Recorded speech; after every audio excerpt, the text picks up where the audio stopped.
The strategic environment has changed dramatically, and I think there are two major changes. And the way that I put it is the first major change is that our great and powerful friend, the United States, no longer has the military resources to meet the expectations of all its allies.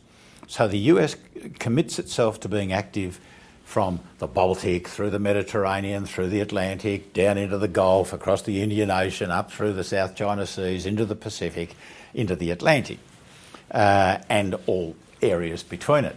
At the end of the Cold War, they structured their military, they had been structuring their military on the basis that they could win simultaneously two big wars and a small war, as I said, simultaneously. That's extraordinary. They were prepared to pay, to have millions in their defence force, to have 600 ships in their navy, to have an air force second to none.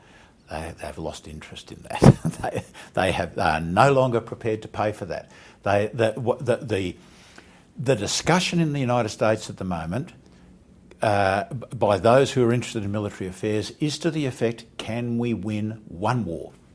Now, every nation expects what we expect. Malcolm Turnbull, I remember, in his very famous and very successful meeting with President Trump, said that the American military is the centre pole of Australia's defence.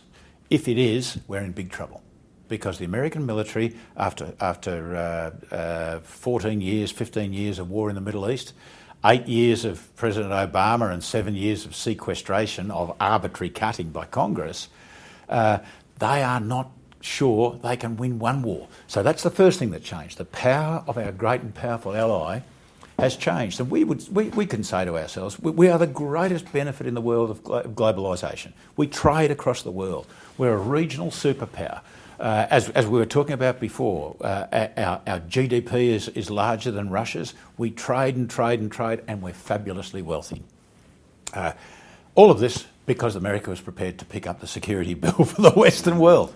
Now they're no longer prepared to do that. They're being challenged, and this is the second thing that's happened. The first thing was the diminution, comparative and, well, real and comparative diminution of American power. The second thing that's happened is that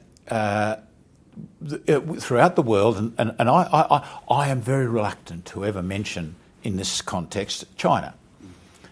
Because we know that China is our biggest trading partner. 30% of our exports go to China, and we need it. We need China. We should welcome China into the world, but we should welcome it from a position of strength, entire strength, economic strength, government strength, military strength, social strength, etc.